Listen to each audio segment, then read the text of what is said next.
متابعين السلام عليكم ورحمة الله وبركاته. اليوم عندنا طريقة عمل كبة التمن أو كبة الرز. طبعا المي هو مخلوط من القليل من مطحون الهيل والكركم والملح.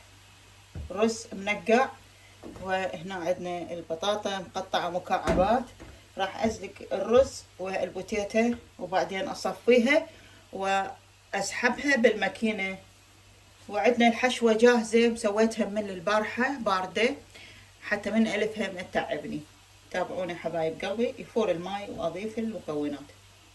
طفت الرز وهنا أيضا راح أضيف البطاطا، راح تنسلق وأصفيهن.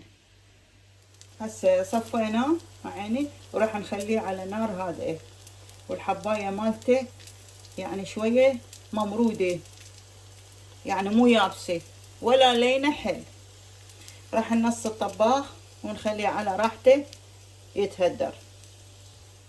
هنا بديت اخلي الرز المسلوق بهاي الماكينة، وجاي شوفوا شلون صارت العجينة من ثرامتها بالمثرامة.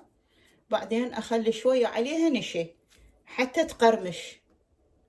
ولا تنسون بشرط تكون الحشوة باردة بالثلاجة حتى تلف عندكم بسهولة.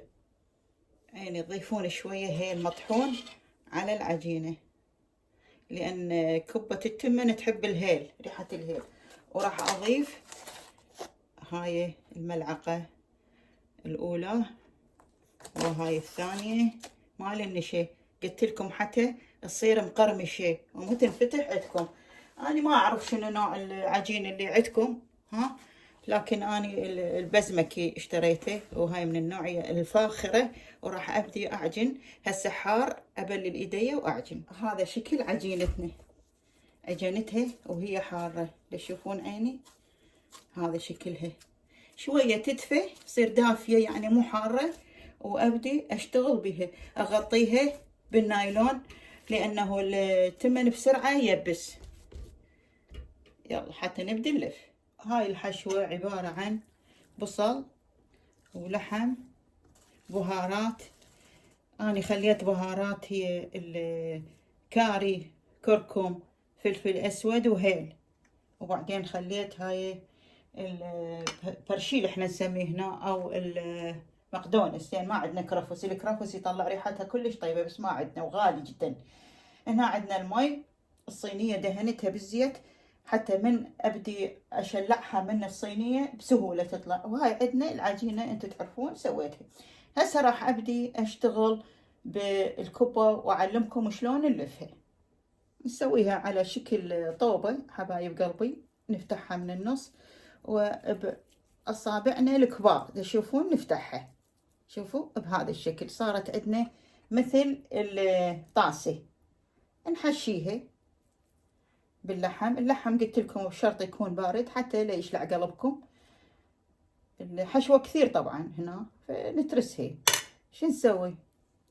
باعوا حبايب قلبي، لان انا راح اسويهن شكلها طولاني يحبوها. شوفوا اكبسها منه واطلع الهواء من عندها. شوفوا وافتر بيها وسوها شوية صغار حلوات مشكنمات يصيرن مثلكم. شوفوا عيوني، هاي صارت اول وحدة. راح اسوي الثانية حبايب قلبي قدامكم.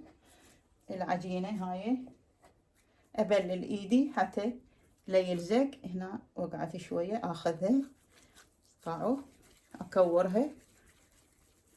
شوفوا افتحها من النص واسويها مثل الطاسة. شوفوا عيني، هاي اسهل طريقة حبايب قلبي.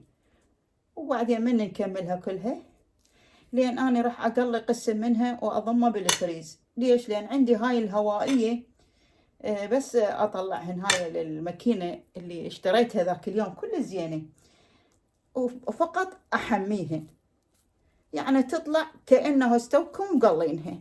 لان اني اشتغل وما اقدر يعني وقت، ما عندي وقت الغداء من اجي هنا، هو بس ساعة، فما اريد ادوخكم. المهم قسم اقليها وقسم لا افرزها هالشكل. شوفوا هاي الثانية شوفوا عيوني. هاي خلصنا من لف الكبة. راح نقلي كبتنا.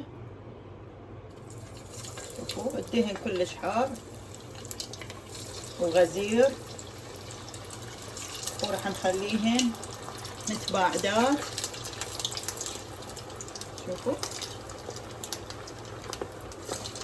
خلص، ننتظرهن يشقرن ونطلعهن.